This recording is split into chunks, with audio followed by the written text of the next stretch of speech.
Su sustancia está hecha de evocación, recuerdo, rememoración y de lo que toma del porvenir.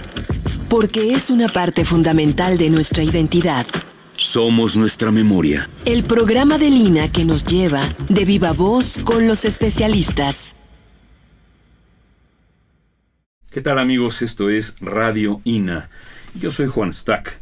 La Secretaría de Cultura y el Instituto Nacional de Antropología e Historia los invitan a acompañarnos en esta emisión de la serie Somos nuestra memoria.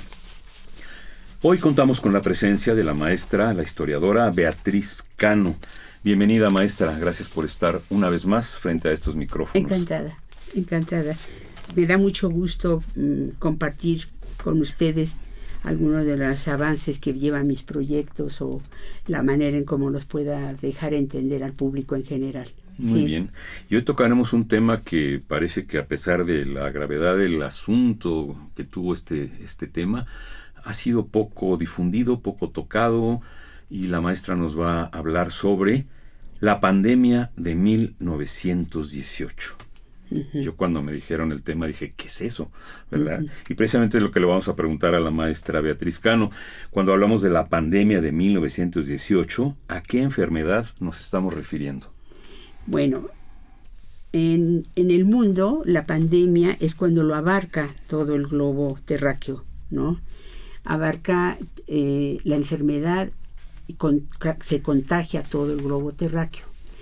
La endemia es cuando se localiza ya regionalmente. Uh-huh. Y la otra forma, que es la epidemia, ya está centrada en un punto. Uh-huh. ¿Sí? Ya es un lugar, un estado de la República, pero no regionalmente. ¿Sí? Uh-huh. Entonces, la definición de la pandemia de 1918, me estoy refiriendo a la influenza española. Uh-huh. ¿Sí? El hecho de que era la influenza española en esos años, que se refería a que podemos empezar a hablar por dónde me interesó el tema, ¿no? Yo estaba trabajando en el archivo histórico de Tlaxcala, uh-huh, del cual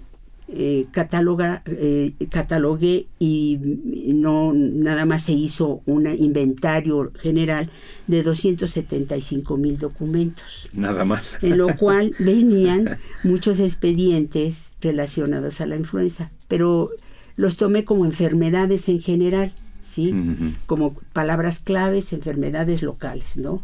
Pero no me adentré. Empecé a hacer las entrevistas de mi proyecto, que era acerca de un revolucionario que inicialmente se incorpora al zapatismo y después hace su propio proyecto revolucionario y se independiza de una manera al zapatismo, pero el zapatismo no ve muy claro esa postura y estaban en momentos de cobrarse las disidencias, ¿no? Uh-huh. Y lo manda a matar Zapata. Pero entonces yo, en la entrevista que yo empezaba a realizar con todos estos informantes, toda vez abarcaba un poco el zapatismo y abarcaban todo el convencionismo en donde estuvo Arenas y Zapata también, ¿no? Entonces ellos no, dijeron que no, que a ellos los que lo habían impactado a cada uno, casi todos narraban, era la famosa peste. Entonces a mí me empezó a llamar la atención, confrontando con aquello que yo había visto en los documentos, a qué elemento de la peste se estaban refiriendo. Y como una noción conceptual, empecé a ver que era origen medievalista, lo conocía desde antes, pero a mí me interesaba aterrizar en el estado de Tlaxcala. Empezaron a describirme que esa peste, bueno, que parece que la llamaban la española, o la referencia era como una gripa, pero empezaba así y terminaba matando a la gente. Perdón, maestra, cuando se habla de peste, es un término muy genérico, ¿no? Muy genérico. Puede ser fiebre amarilla, sí, puede ser tifo, puede ser viruela, peste bubónica, exacto, incluso. Exacto. Entonces, cuando hablamos de peste, hay que especificar, ¿no? Hay que centrarnos. Y esa era la palabra que a mí me llamó la atención y le interrogué mucho, pero la relacionaban a una especie de resfriado, de gripe, de algo que estaba pasando en ellos y que no sabían qué, porque se morían, ¿no? Entonces, si en ese sentido era lo que estaban ellos refiriendo, yo empecé a precisarlos por los años. Entonces dice, no, pues fue después de que acabó un poco la revolución. Aquí no acabó pronto, pero como en 18, como en 19, porque mi familia murió, y después le leo testimonios de esa zona. Entonces, ellos manejan a la peste, pero refiriéndose a esta enfermedad, ¿no? ¿Qué es la peste? Es devastadora. Las pestes tienen una historia mucho antes del medievo, ¿no? Pero si ellos definían algo relacionado a bronquios, a pulmones, a resfriado, a los elementos más inmediatos que ellos tenían, sus familiares, entonces, y los familiares que murieron, entonces yo acabé por entender que era la influenza española, ¿no? Precisé el dato y ellos empezaron a documentarme que más que nada era por el viento. Uno de Calpulapa se refería a que el viento era cruzado, ¿no? Cerca de su casa, ¿no? Y que entonces la gente hablaba de enfermedades, pero no se daban cuenta qué sucedía con el viento, qué sucedía con el agua, qué sucedía con la alimentación. Dice, de la alimentación le tenemos más confianza porque nos llenamos con unas tortillas y frijoles. Y del viento no, porque son cruzados y no sabemos cuándo se dan. Y se dan a veces extemporáneas a lluvias y extemporáneas a calores, ¿no? Y a veces se dan junto con los calores en un golpe de calor fuerte y allí nos mata, ¿no? Pero en aquel entonces era un hecho que moría la gente, ¿no? Y seguían refiriéndose a una relación con los resfriados, ¿no? Y lo volví a identificar. Entonces ya después las entrevistas las fui enriqueciendo y empecé a darme cuenta que el elemento de la influenza como etiología es multifactorial y tiene tantos factores que no se pueden detectar. Si el problema inicialmente es obvio, es bronquial, pulmonar, sistema respiratorio, sistema digestivo, sistema circulatorio. Entonces empecé a documentarme que la enfermedad me rebasaba, ¿no? Y las preguntas empecé a ubicarlas dentro de mi contexto histórico y antropología médica, que me puse a estudiar, me llevé cursos en la Facultad de Medicina para que me documentaran sobre las enfermedades, ¿no? Obtuve esos datos, los que yo estoy exponiendo ahorita, y el factor importante que tenía la influenza era el virus, que mutaba, que tenía características muy peculiares que se desconocían, no se sabía bien, que los especialistas científicos del mundo estaban atentos, pero que era multifactorial, que tenía mucho que ver con dos parteaguas que nos da la historia. Si la historia no se estudia por migraciones y si no se estudia por toda la historiografía, entonces nos deja un poco débiles. Para mí, la influencia española me enseñó cómo estudiar las migraciones en el mundo. Y allí está el punto medular de la influenza. Todo se debe a la comunicación de los individuos de un lado para otro. ¿Y qué sucedió en México? En 1910 sucede la revolución, ¿no? Sucede este evento, este momento de conflicto, y la República Mexicana en su territorio se encuentra totalmente moviéndose de un estado a otro. Están los zapatistas en el centro, los localizamos muy bien, pero también están los constitucionalistas, carrancistas, villistas, obregonistas posteriormente, ¿no? Pero lo que sí importa es las facciones medulares de la revolución, que se están moviendo constantemente y están trasladando de una manera a otra el virus, ¿no? Que se está moviendo a la vez, ¿no? En las condiciones que el humano los está presentando. Entonces, continuando con este proyecto, pues acabé por entender que yo me tenía que abocar a la influenza. Me estaba jalando más esto que el movimiento revolucionario. Sin embargo, con el tiempo me fui dando cuenta que otro elemento de análisis de la revolución es precisamente que la revolución y los conflictos sociales hacen tal movilidad poblacional que son elementos que no se han estudiado suficientemente como factores de la lucha y de la resistencia. Sí se han estudiado, pero en cuanto a enfermedades no nos las han dejado ver, porque la pasan por alto, ¿no? Y son muchas en cuanto a eso, ¿no? México estaba infectado de muchas enfermedades, por lo tanto, la enfermedad de la influenza española se empalmaba la etiología y no se definía concretamente la etiología. Hay muchos testimonios que hablan que les dolía primero el estómago, después el pulmón, después los bronquios, después un resfriado, después unas temperaturas que ya no se salvaba, era un difunto. Y luego catatónicos, porque la convulsión pulmonar los hacía caerse, muertos, pero al rato se levantaban, ¿no? Entonces era un fenómeno verdaderamente dramático, pavoroso, devastador. Las esquinas en la Ciudad de México estaban llenas de muertos. Las gavetas no les eran suficientes, no eran suficientes los panteones, se prohibía tanto en los confesionarios, la confesión, se cerraron los confesionarios, se cerraron las iglesias, la Villa de Guadalupe estaba totalmente clausurada porque se impedía la recepción, la gente que se aglomerara, los teatros, los cines. En la Villa de Guadalupe yo presento algunas imágenes de los esbotos que la gente va y deja para que salven a su enfermo, ¿no?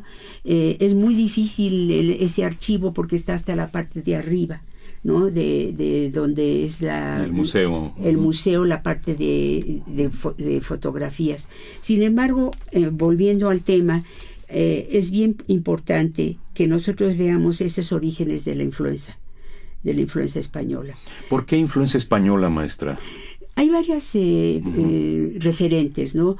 Uno, el más importante, es que estamos atravesando en 1918 la Primera Guerra Mundial, ¿no? Y los países belicosos, los países en guerra, la excepción de esta era España. España, yo pienso que censuró más los problemas de la guerra y le hizo énfasis a un fenómeno de enfermedad. Yo estando ahí en España y dando una plática, me di cuenta en la hemerografía que predominaba más lo que era no era el frente de guerra, sino la enfermedad. Aparece una enfermedad con tales y tales características.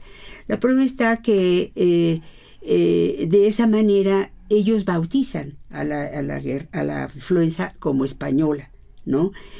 Porque es el reducto final de España también, ¿no? Hay varias versiones. La otra versión es que estaban en conflicto con Italia y esa versión también hace, pero no se sostiene mucho, hace que los enemigos de España sean tantos que esa adversidad con Italia los hace a los italianos irse en contra de España, ¿no? Entonces el mal venía de España porque no habían intervenido en la guerra, ¿no? Entonces el imaginario es muy grande. El otro punto es que en Europa se conoce la influenza hay un registro desde el siglo XII de la influenza española, ¿no? Hay registros que hablan de esa peste. No se llama influenza española, obviamente. Claro. Se llama influenza en Italia por las corrientes de los astros y el manejo de los astros. Entonces Italia, en ojo con España, bueno, es la influenza, ¿no? Y se llama gripe, doble P, en Francia, ¿sí? Y es la misma influenza. y en España se llama influenza española. Ahora, otro elemento, que Alfonso XII viene en el barco y llega y aterriza en el Golfo de México y allí deja la influenza española, ¿no? Son referentes, hay muchos referentes que la misma población ha entendido, pero yo creo que aquí tiene que ver con la guerra mundial, porque es una movilidad permanente de todos los estados, y Francia tiene una guerra de trincheras en donde se devasta la población. Son 300,000 de franceses que mueren por esa guerra de trincheras, en donde la movilidad está allí acopada, no existe dentro de la trinchera. Imagínense la humedad, imagínense el frío, imagínense el hambre, y el sistema inmunológico cómo va bajando. Igual sucede en la revolución, cómo va bajando. Todos esos elementos se tienen que ir estudiando, cosa que todavía no le entro, porque me rebasa la disciplina, ¿no? Pero es interesante los sistemas inmunológicos mundiales, porque en los movimientos en conflicto la gente deja de comer adecuadamente, la gente está en el movimiento y obviamente se abandona, ¿no? Es lo que sucede en la Primera Guerra Mundial. Y en Francia se disemina más para todos los otros países. Entonces, ¿no? Teníamos doble conflicto: el conflicto revolucionario en México, el local, exacto, y el conflicto de la Primera Guerra Mundial en Europa, el mundo, claro, sí, en el mundo, y principalmente Europa, ¿no? Que nos está dejando. Esto multiplica los cruces, digamos. Claro. Eso hace expandirse la enfermedad, claro, diseminarse la enfermedad, pero en esa forma. ¿Qué es lo que está dándole un tono de mortandad, letalidad completa? Es el virus, ¿no? Es frío, el clima no permite, hay lluvias, hay vientos. Si nosotros como historiadores nos pudiéramos detener un poco en todos los demás elementos que rigen al hombre históricamente, sacaríamos muchas más interpretaciones y dejaríamos nada más la parte política como la central de cómo interviene para mejorar la situación o para reprimirla, ¿no? Y eso es parte también del análisis histórico, pero me refiero a que es muy importante tomar en cuenta todos esos otros elementos. Y el otro elemento, maestra, también que creo que es importante mencionar, las medicinas. Muy bien, las medicinas se encarecieron, hicieron medicinas, digamos, de tipo empírico. La quinina, que no curaba, pero que era como un placebo, muchos medicamentos placebo, y el remedio de la medicina tradicional, la doméstica, que nos menciona Soya, el maestro Carlos Oya, acerca de que esa medicina está ahí toda la vida en la cultura mexicana, ¿no? Enseñando que con la canela, el limón, la guayaba, el individuo va a mejorar, ¿no? El individuo va a mejorar porque tiene a sus seres queridos cerca también. No hay una pobreza emocional en el individuo. Aquí la gente en el 1918, me imagino que está saliendo de este movimiento revolucionario, en donde ellos también están viendo este problema de una enfermedad que devasta, y ellos están cerca de su gente, ¿no? Porque ya acabó el movimiento, hay ciertos focos, bastantes focos, la verdad, pero están estos focos allí potencialmente, o se están eliminando, ¿no? Entonces, relacionado a eso, ahorita le voy a leer una serie de elementos que se relacionan a esto. Lo que yo quería decirle es que para mí, yo sostuve una hipótesis en el crecimiento de la población de México concretamente. Yo doy para 1895 12,632,000. Y para 1921, que ya pasó la influenza, que todavía está 19, 20, doy 17 millones. ¿Sí? Pero esta población media de 1,22%, la misma que se da entre esos dos años, 1895-1910, ahí se presume que no hubo una revolución, No hubo una enfermedad, no hubo migraciones al extranjero, ni tampoco hubo migraciones internas, ¿no? Acuérdense que muchos de nosotros venimos de migraciones de nuestros padres de estados de la República en ese entonces, ¿no? Todos, casi todos. Entonces, sin considerar eso, sería la población. Considerando a la enfermedad, resulta que en 1895 nosotros tenemos 12.632.000. En 1910 tenemos 15.160.000. Y en 1921 tenemos 14.250.000. ¿Dónde están? ¿Dónde están? Entonces, la pandemia de la influenza registró una mortandad estimada en el mundo de 21 a 40 millones. 21 a 40 es como sí, el doble. Sí, casi. Exacto. Después pasa esa demografía a ser de 40 a 50 millones. Y en la actualidad se maneja de 50 a 100 millones. En la de 18. Sí, porque se desconocían, más bien, se desconocen en la actualidad cifras. Nosotros, para conocer esta enfermedad, tenemos que ir a los padrones parroquiales, tenemos que ir a los panteones, tenemos que ir a los panteones a ver las criptas inclusive, tenemos que revisar los archivos civiles, tenemos que ver fuentes muy directas. ¿Sí? Yo estuve revisando en el Archivo General de la Nación, independientemente del de Tlaxcala. Seguimos con la cifra. La población mundial de 1900 a 1930 está dando 1.550 millones, un 100%. Para 1920 da un 120%, pero con la mortandad se reduce la diferencia a un 7.10%. O sea que hubo una mortandad de influenza en el mundo, ¿no? Ahora, ¿dónde está? La gráfica de población proyectada para 1921, en una porción de 2.8 habitantes en la República Mexicana, que emigraron, murieron por la revolución, las enfermedades y la hambruna relacionada al movimiento revolucionario, y a la influenza se refiere un porcentaje de 17%. ¿Sí? Entonces no fueron 500,000 los muertos por revolución, sino fueron mucho. Es una cifra muy alta, más de 1 millón, pero que no la hemos querido reconocer porque no tenemos exactamente el dato, ¿no? Pero proyectando es una cifra alta. John Womack, para su estudio de la Revolución Mexicana, considera eso, y aparte considera que la transmisión de la influenza sostiene que es por el agua de los ríos. Porque en Morelos hay casos verdaderamente icónicos de la influenza. En el estado de Morelos sembró la muerte.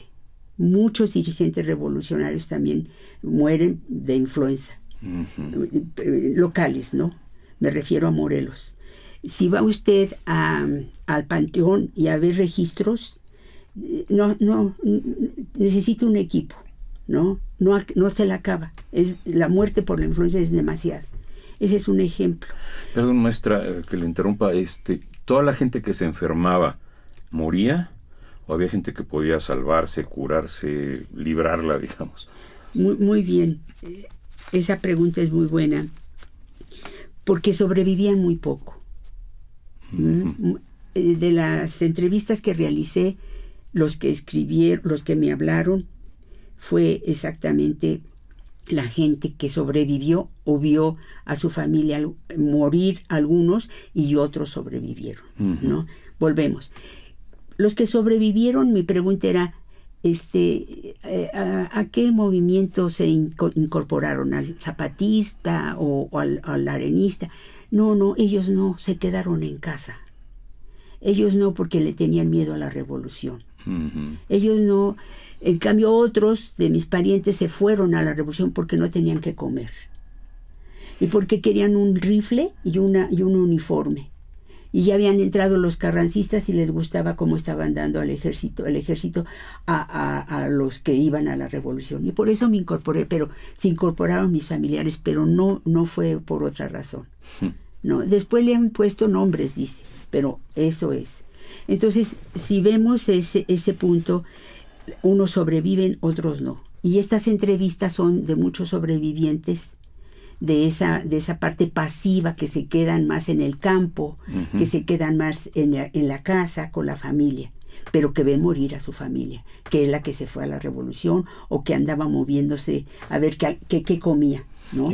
¿Estas cifras son de lo que usted investigó, del Archivo General de la Nación? O esto que le acabo de mencionar. No, WOMAC no da cifras, nadie nos acercamos a las cifras. Lo mío que planteo son hipótesis, ¿no? Y verdaderamente expuestas a la crítica más feroz, no importa, pero yo estoy hablando de la población, claro, y el movimiento, ¿no? La movilidad. Hubo varias influencias, varias pandemias en México, en el mundo también, anteriores a la devastadora de 1918, ¿sí? Yo le voy a comentar, aquí tengo los datos exactos para que no caiga yo también en nombres así. En el siglo XVIII, la primera influenza se dio en 1733, en el siglo XVIII. En la segunda, en ese mismo siglo, en 1770. En México se dan la pandemia de la influenza, repercute a México en 1830 y 1849, ¿sí? 47, perdón, ¿sí? Sin embargo, hay varias ocasiones que México sufre, pero no pandemia, sino influenza.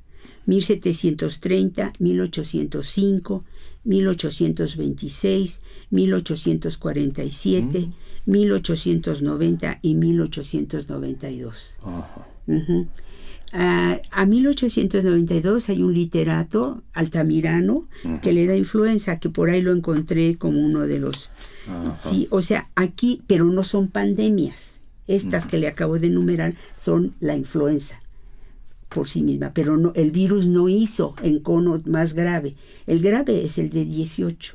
Por eso quiero dar estos antecedentes, para que no nos quedemos así como sin referentes claros, ¿no? Una cosa es la pandemia y otra cosa es la endemia, que es la influenza directa en epidemia. Localizada. En epidemia, sí. Ahora, ¿cuáles esos síntomas de la enfermedad? Son muy importantes jugarlos en todo este sistema que el individuo va teniendo en distintos países. Obviamente, si revisamos China, Asia, me imagino que ha de haber tenido una pobreza devastadora que vino a dar verdaderamente una cifra de muertos muy alta. Y si Europa la vemos en los ojos de esa Primera Guerra Mundial, fue igual como la que le he estado mencionando de las trincheras, ¿no? En Francia. Y si lo vemos concretamente en México, es lo mismo, porque está sucediendo ya el final de una revolución que todavía no se apagan muchos focos, ¿no? Entonces, a eso me refiero en cuanto a los datos que van, parece repetitivo, pero que los vamos articulando. Otra parte de la articulación es, ¿por dónde llega? Llega por el Golfo, principalmente por Veracruz y Tampico. Y llega porque hay varias razones. Una, por el mar. He investigado los puertos y he investigado archivos en Marina de los puertos que llegan con gente infectada, ¿sí? Vienen de Europa o vienen de otras partes del mundo. Tampico llegarían de Estados Unidos. De Estados Unidos vienen, pero estos hombres de Estados Unidos, muchos de ellos ya vivieron la guerra. Están viviendo el final de la guerra, la Primera Guerra. Claro. Entonces ellos, el foco más importante y que fue devastador es el de Kansas, ¿no? Precisamente el de Fort Riley. Allí se ve usted una cantidad de muertes, porque es un condado de Haskell, y empieza a denotarse la influenza en abril. Y los días de la influenza, nótese, es en noviembre, fines de octubre y los días primeros de noviembre. Y dura la influenza como pandemia, una semana y media y mata. Así como que llega a eso, a matar, y sálvese quien pueda, ¿no? Así se da en el mundo. No dura, es intermitente, porque es el virus el que está dando esa muestra, ¿no? de su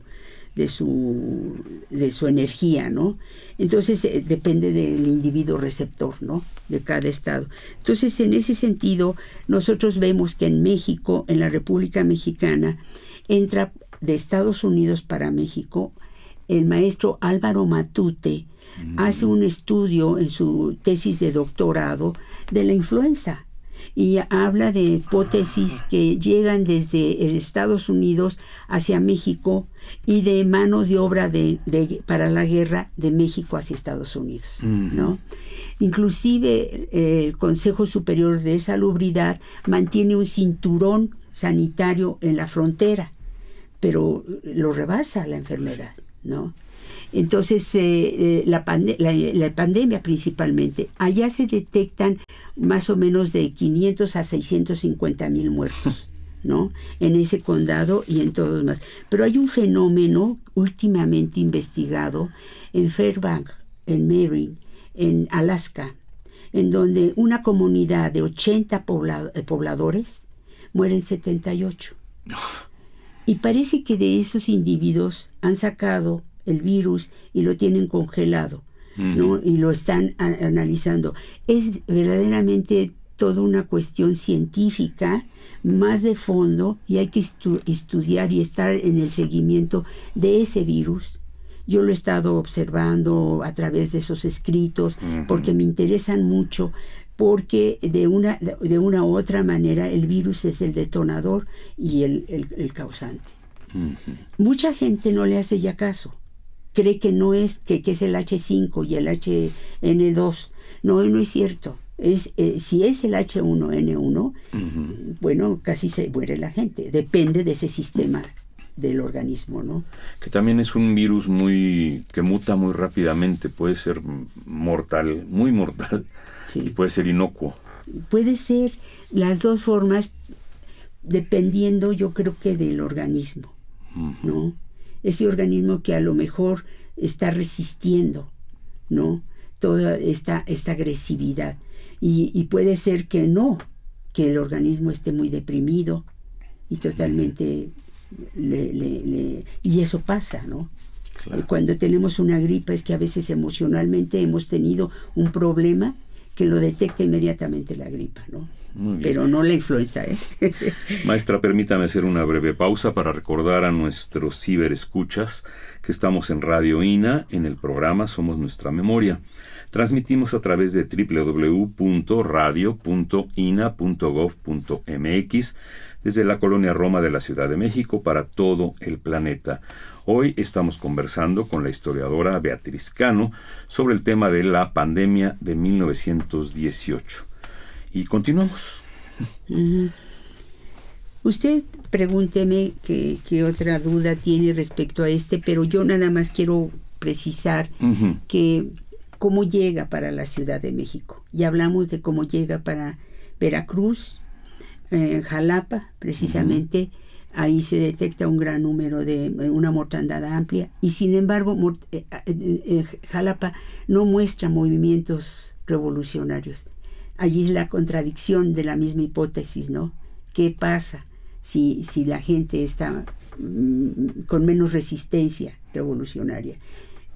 También en Jalapa hay una campaña, digamos, preventiva, una campaña de frenar a la pandemia que es más exitosa que en otras partes de la República, ¿no? Y usted se da cuenta en su documentación, porque allí en la documentación de cabildos existen varias referencias en donde se atiende la previsión, se prevé.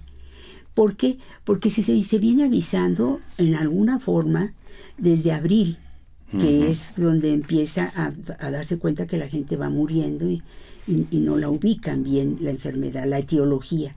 Entonces estamos en abril y el problema de la epidemia y de la pandemia es fines de octubre, las últimas semanas de octubre y principio de noviembre, ¿no? Los Días de Muertos, inclusive lo han hecho icónico, ¿no? Es que suceden los Días de Muertos, ¿no? Dice mucha gente que entrevisté. Pero el cordón sanitario no fue suficiente. No fue suficiente, fue rebasado, pero yo insisto, las autoridades sanitarias de México tenían entre sí muchas contradicciones con los estados, ¿no?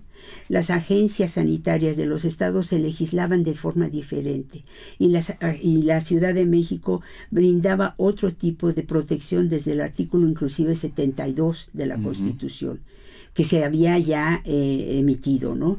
La Constitución de 17, en ese artículo, habla precisamente del resguardo que debe de tener un momento de enfermedad y cómo se recibe, etcétera, ¿no?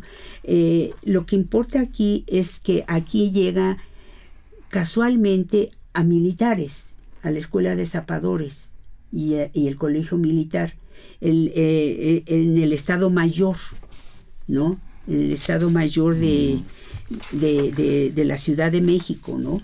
Y esa es una de las cosas problemas serios que se pueden venir viendo desde el momento en que ya se queda en la Ciudad de México. ¿Por qué?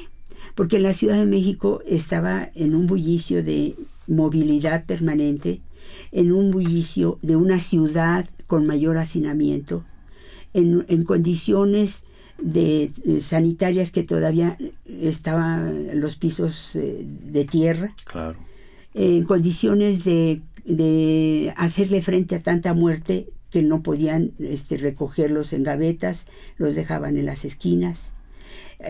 Tenían que sí lograron meter muchas medidas de prevención, de ayuda al grave problema que se presentaba, pero no, por ejemplo, en las calles aislar a los enfermos cuando estaba ya detectado, y a veces nada más con la simple gripa se aislaban. No vender alimentos en las calles, por ejemplo, no asistir a lugares cerrados como iglesias, teatros y centros, como le dije anteriormente, pero recomendaron mucho que los familiares de los muertos no asistieran a los entierros. Sí, que no se hicieran velorios incluso, exacto, que se enterraran que no se inmediatamente. velaran, sino que se enterraran de manera inmediata, y que se buscaran brigadas sanitarias a diversos lugares del país, pero principalmente a la Ciudad de México. Esta petición era razonable, pero no se podía cumplir debido a las condiciones económicas y políticas que vivía el país. Esa es una de las partes. Algunos diarios, la prensa habla mucho de la influenza, inundadas de muertos putrefactos, debido a que no existían suficientes carros fúnebres, como se lo dije, y que la sangre de los fallecidos se extendía en las aceras, y los habitantes tenían que respirar un ambiente envenenado. Culpaban al pueblo que no podían seguir los lineamientos de las autoridades sanitarias, opinión que sin duda revelaba la intransigencia de los periodistas, o otros proponían que la Ciudad de México se dividiera en varias zonas y cada una con su propia oficina sanitaria, cosa que no se logró hacer. La propuesta era ingeniosa, pero no decía de qué manera se podía echar a andar el proyecto. Lo único cierto es que el país no estaba preparado para enfrentar una enfermedad de esa magnitud. Y así lo vamos viendo como los médicos importantes de ese periodo, por ejemplo, el doctor Massari y Daniel Martínez, son médicos que se dedican en la época 1919 a escribir algo sobre la influenza. Escriben su etiología muy importante, como la ven en ese entonces, están directamente como testimonio, ¿no? Su escrito es como un testimonio. Son, dentro de la bibliografía que se puede consultar, son los más importantes. Aunque ya ha surgido mucha bibliografía importante, pero no para mí, para la República Mexicana, como es estas, ¿no? Hay estudios de Torreón que se han realizado allá. La doctora Leticia, que también es del Instituto de Antropología, ha hecho estudios de Torreón y ha hecho un escrito de difusión que habla de todas las devastaciones, porque toda esa zona por donde entra la población de Estados Unidos, hay muertes, pero verdaderamente increíbles. Son 21,000 o 30,000, algo así, si mal no recuerdo. Maestra Beatriz Cano, me gustaría que nos hablara un poco sobre qué medidas se tomaban para prevenir o para enfrentar esta enfermedad, y tanto lo que hacían las autoridades como los remedios caseros o las cosas mágicas que la gente se tenía que inventar para creer que algo la podía curar. Me parece bien bonita la pregunta, y estoy leyendo ahorita parte de un trabajo mío que dice: generó diversas reacciones entre la población, la influenza, desde aquellos que buscaban la protección divina, como dije hace rato en los exvotos, hasta los que inventaban remedios que supuestamente curaban la enfermedad. En Tlaxcala se popularizó el culto a la preciosísima sangre, imagen que mostraba a un Cristo que estaba bañado en sangre. La vinculación entre esa figura y la enfermedad era evidente, pues una de las manifestaciones de la influenza era la hemorragia por nariz y boca. Santo Toribio Mogrovejo fue otro personaje celestial al que los habitantes recurrieron para que los ayudaran a acabar con la epidemia. Después de que esto concluyó, los pobladores de Santo Toribio realizaron una serie de acciones de gracia en honor de su santo patrono, peregrinaciones como una de ellas. Los remedios y saberes del pueblo se difundían como medida de salvación. Así, un informante de Minatitlán, Veracruz, decía: también a mi mamá le dio una vez la gripe española, la influenza española. Un gringo la estuvo atendiendo al principio y no acertó. Mi madre permaneció en cama como 2 meses. Me acuerdo que la estuvieron curando a base de vapor de hierbas de eucalipto, que ponían a hervir. Le pusieron un pabellón y aquel vapor impregnaba el interior. Y mi madre inhalaba aquello que estaba hirviendo y así se curó. Otro informante reiteraba los remedios más comunes, que consistían en las infusiones de canela, cáscara de limón, guayaba, además de untarse ungüentos y alcohol alcanforado en los pies y enredárselos con un periódico. Todavía esa práctica sigue realizándose. Vaya que sí. Esta práctica la repetían por las noches antes de ir a dormir. Los médicos recetaban inútiles dosis de quina, como hablamos hace de los placebos, de quinina, perdón, como hablamos de los placebos.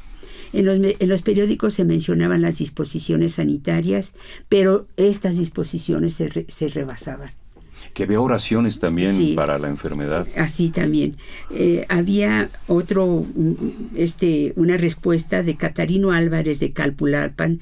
En una de las entrevistas afirmaban: lo que sí nos acabó fue esa maldita influenza. Muy poco la platicamos, casi todos murieron, y como ve, que hasta la revolución se la peló. Así la influenza tomó preponderancia sobre la revolución. Catarino evidencia odio y temor a la epidemia. Otro informante nos dice de Calpulalpan que la influenza disque española vino a amolar más nuestra condición de pobres. No teníamos medicinas, comida y agua, pero tampoco llegaban los médicos ni gente que supiera cómo atacar el mal, que tenían cara de muerte. Yo creo que Dios me salvó para contarlo, porque lo que hice en la revolución fue para que me fuera derechito al infierno. Estábamos convencidos de un lado como zapatistas, pero también éramos arenistas, y de pronto nos cambiaron. Yo me vengué y creo que ese es mi mal. El relato de Antonio resulta interesante por el hecho de que asociaba la enfermedad con el pecado. Es decir, la influenza se concebía como un castigo divino por las malas acciones que las personas habían realizado durante la revolución. Otro aspecto que destaca en su testimonio era la relación que establecía entre enfermedad y pobreza. Esto es, Antonio estimaba que los pobres eran los que habían salido peor librados de la epidemia. Y así nos vemos otro testimonio del señor Tizatl. No todos moríamos. Aquí estoy para contarlo, pero sí me vi a la orillita de la vida. Casi vi la muerte. Estaba mal, pero además mal moralmente porque no había participado en la revolución. Me quedé por cobarde, o no sé. Solo veía que unos iban y otros venían y decían que ganaban o que perdían, pero se veían con ánimo. Yo me perdí en mí y a poco llegó la influencia. Y así se acabó con mi familia, casi toda. Yo me salvé porque me iba al comercio y salí de la zona de enfermedades. Ese era Antonio Silvino Tizatl. Sí. Sí, Sí, así exactamente. Calcular, sí. Sí, él muestra la presencia de elementos del imaginario cristiano medieval, pues se pensaba que la enfermedad era consecuencia de sus malas acciones, un castigo divino por no haber cumplido con sus obligaciones. Ninguno de los entrevistados daba cuenta de la forma en que se desarrollaba la enfermedad, ni siquiera Silvino, que acabamos de mencionar, ya que en este sentido se van dando estos testimonios hasta en los panteones. Yo le voy a leer un testimonio que copié en un panteón. Dice, el doctor fue en 1918 de la Revolución, cuando quedaban los muertos pudriéndose bajo el sol. No llegó la peste un día, quién sabe a dónde llegó, que la fiebre española, la gente asina lo llamó, y que se muere Don Chón el enterrador. Fue verlo en Zenaido, que del rancho era el doctor, ya luego que el muerto no resolló, que me grita Canuto y tu compadre Nabor. Entierren ese dijunto, mientras más hondo mejor. Lo liamos a un petate porque ya no había cajón. Hicimos un joyo grande y allí echamos a Don Chón. Y que oye muy de abajo, no me entierren, estoy vivo, no sean ingratos por Dios. Y me dice mi compadre, échenle tierra, compadre, ese ya se petateó. Dijo el doctor que está muerto. Y pues para eso estudió. ¿A poco el muerto tarugo va a saber más que el doctor? ¿Dónde lo copió? Perdón. En un panteón. Ajá. En un panteón allí. Yo me voy a los panteones para esas fechas. Y estoy recogiendo más este tipo de cosas. Sí. Si usted... También se hablaba de los jinetes del apocalipsis, que decían que durante la Revolución ya teníamos la muerte, la guerra, el hambre, y solo faltaba la peste. La peste. Y llegó la influenza como para rematar con los 4 jinetes. Así es. En la imagen en donde se representa la enfermedad está en el ABC Ilustrado. Es interesante porque así se lo imagina la gente, ¿no? Y ponen exactamente los 4 jinetes del apocalipsis y a ella en el centro. Como dueña, ¿no? A la peste. Sí, claro. Exacto. Hay varias, hay una representación que es por donde yo he ido tomando a la influenza. ¿Qué representaciones culturales va dejando?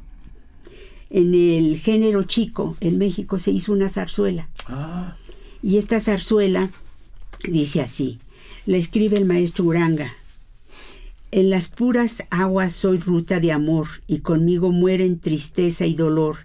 Agua de vida, para que la influenza evite a usted, debe dejarse vacunar, pues con este suero la verdad galopa. Viva la vida con sus placeres, vivan los besos de las mujeres.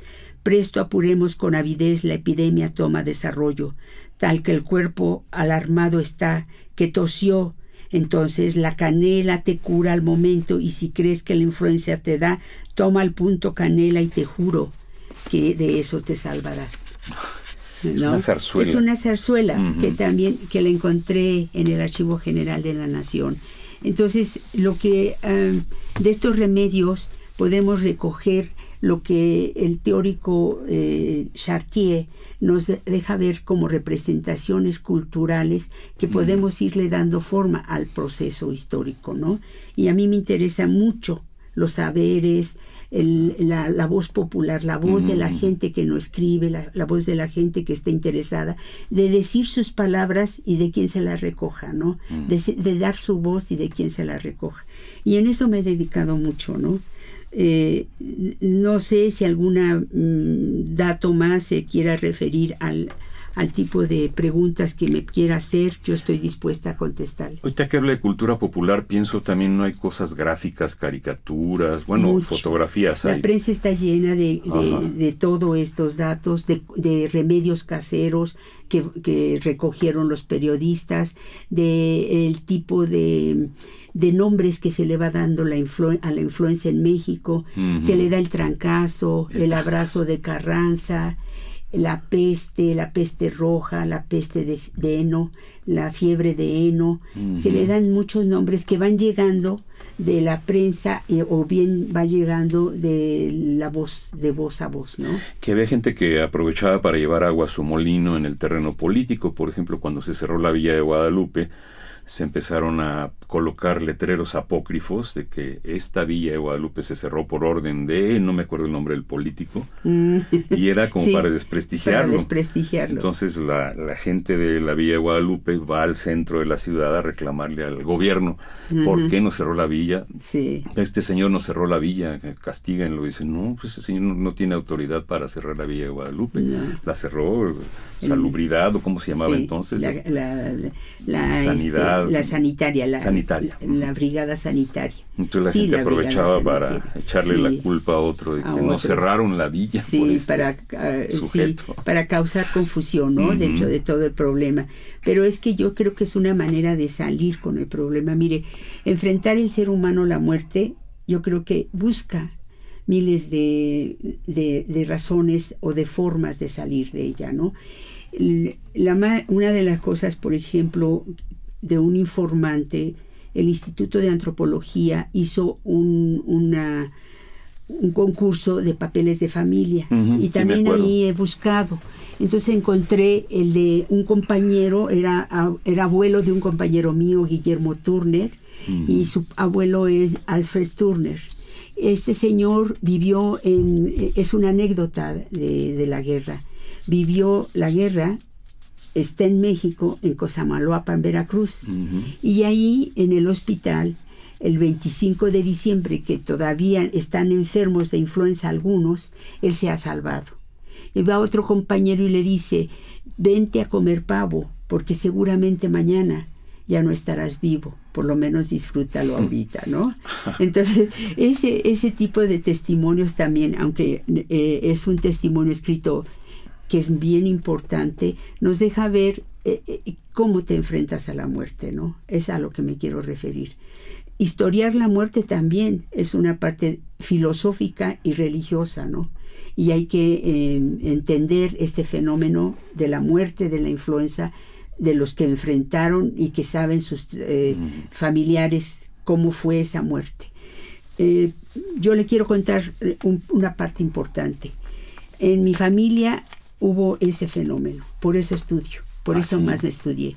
Mi abuela me contaba que murieron su hijo chico de 5 años y murió su hija de 8 años, ¿no?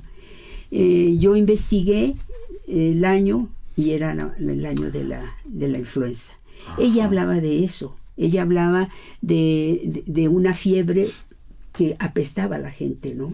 Y que olía la zona de Jalisco, que es donde estaba ella, olía a la muerte, al cadáver. Dice, es espantoso, fue espantoso. Y yo entiendo que la que sobrevivió, que fue mi madre, o sea, su hija, es la única, ¿no? Y de ahí viene un parteaguas para la misma familia que nos marcó.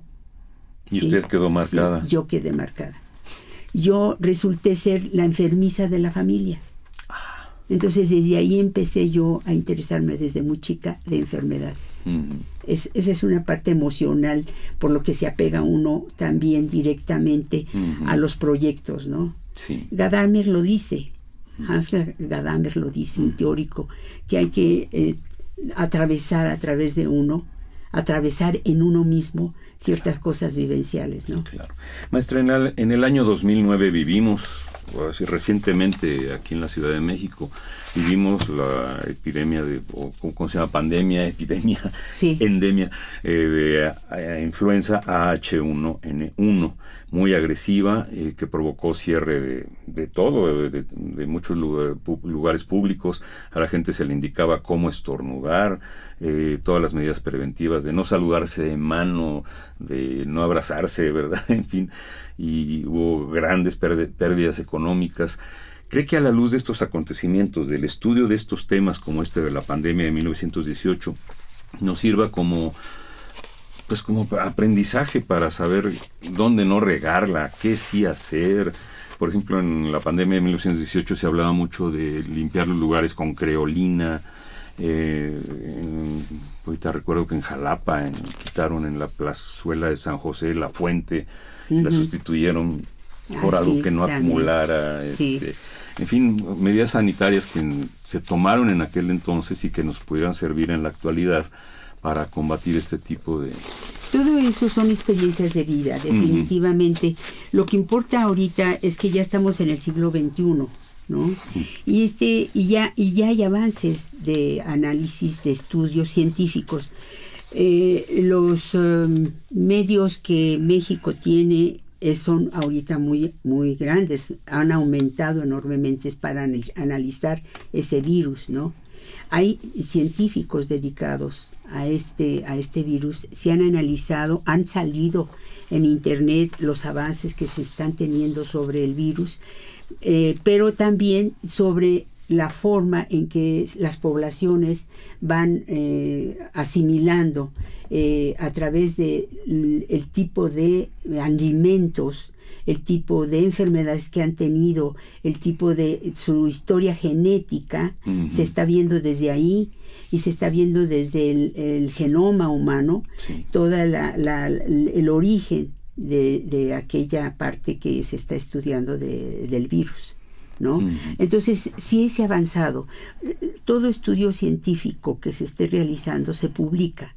Esa es una parte muy importante, hay que buscar seguimientos. Actualmente se ha hablado de que hay una tormenta, fue por tormenta de citocinas.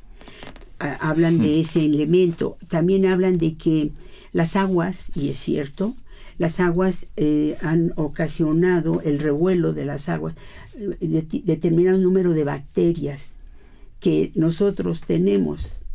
Y muchas veces esas bacterias destapan. Se activan, digamos. Sí, así, se activan. Esa es la palabra correcta. Se activan y entonces originan. Entonces la sintomatología que se dio en 2009 fue una sintomatología que también se prestó a politizarse, ¿no? Claro. Y no se quedó, y lamentablemente la parte científica no vi su avance. ¿Sí? Hay que también observar eso, hay que estar observando la imbricación que hacen a veces de la enfermedad con la política, ¿no? Porque la enfermedad es una cosa seria, la influenza española es una cosa seria, claro. Y muchas veces dicen, no tiene nada que ver, eres una exagerada, es que estás tocando aquí, que no toques esto, no toques el otro, y que no te beses, y que no esto. No es exagerada, es que no sabes por dónde te puede llegar y cómo esté tu organismo. Ahorita hay una deficiencia mundial de una alimentación muy limitada, muy corrosiva, y que realmente no estamos bien alimentados. No tenemos suficiente sistema inmunológico que nos defienda. Y eso deberíamos de hacer. Allí debería de partir la política sanitaria. Hacernos conscientes de que nos alimentemos bien y que tengamos un vigor, ¿no? Y una energía suficiente para no esa sola enfermedad, porque esa sí le sorprende por el virus, ¿no? Y otro elemento, en 1918 no había antibióticos, antirretrovirales, tipo de medicinas que ahora pueden ser aprovechadas. Ahora nos vacunan, cada invierno nos vacunan a los mayores de edad. A los mayores, sí, yo también. Y a los bebés.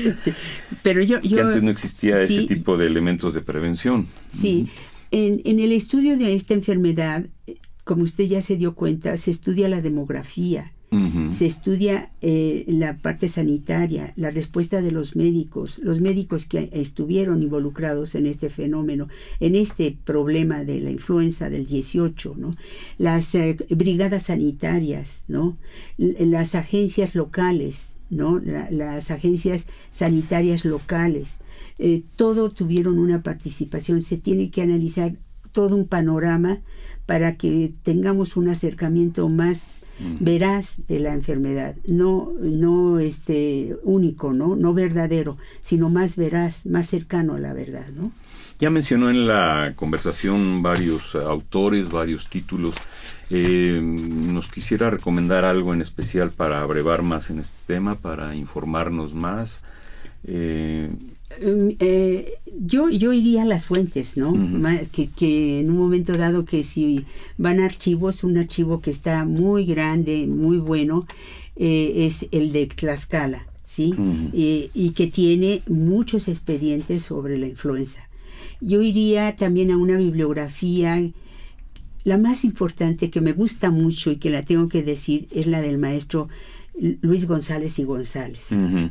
El pueblo en vilo. Claro, es un clásico. Sí, Uh-huh. bueno, ahí se aprende historia, ¿no? Ahí se aprende historia.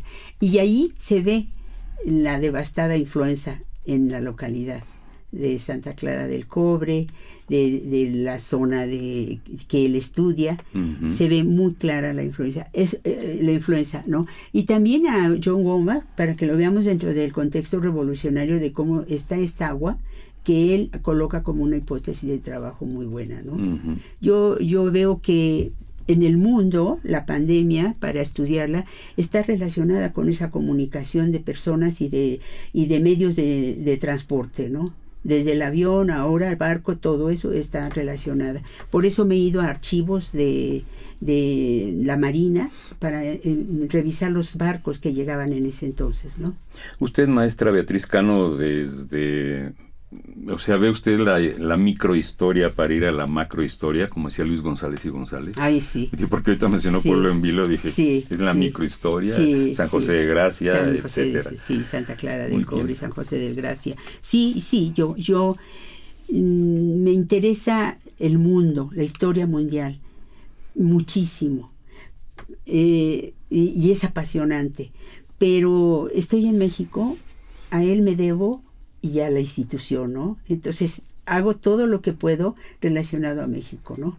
Y por eso me interesa el micro lugar, ¿no? Claro. Muy bien. Pues creo que con esto podemos dar por concluida esta charla, maestra, si usted no tiene algo más que agregar. Pues nada más que se cuiden de ese terrorífico mal llamado influenza española. Muy bien. Y que sobre todo sigan los estudios comparativos, ¿sí? Muy bien. De la influenza, que son necesarios. Muy bien. Maestra Beatriz Cano, muchas gracias por esta conversación, por abrirnos los ojos en tantos temas. Ay, qué bueno. Una vez más. Qué bueno que le Entonces interesó. le decimos no adiós, sino hasta luego. Muchas gracias. Ya no se actualizará en otros temas posteriormente. Sí. No, es que el problema, la cuestión del proyecto es que si se fija esa enfermedad, y si se fija mi otro proyecto, es un médico, ¿no? Que lo estoy estudiando desde la ciencia médica, ¿no? Entonces, cómo la ciencia médica transforma a la novela la enfermedad, ¿no? Entonces es otro elemento histórico y cultural que se da, y que no quiero perderlos. Estoy dentro de la medicina y dentro de la enfermedad en el mundo, ¿no? Y en México. Muy bien. Pues muchas gracias. Al contrario. Bien, a nombre de Radio INA damos por terminada esta emisión, que fue posible gracias a la generosa participación de la maestra, de la historiadora Beatriz Cano, con quien conversamos sobre la pandemia de 1918. Gracias a nuestros ciberescuchas por su atención. Les sugerimos consultar más de nuestra producción a través de www.radio.ina.gov.mx. Es una realización de la Dirección de Medios de Comunicación a través de la Subdirección de Radio a cargo de Gabriela Marentes. Producción, Eva Aníbaldo Morales Celis. Controles técnicos y edición, Joel Cuautle. Conducción, Juan Stack. Gracias. Hasta pronto.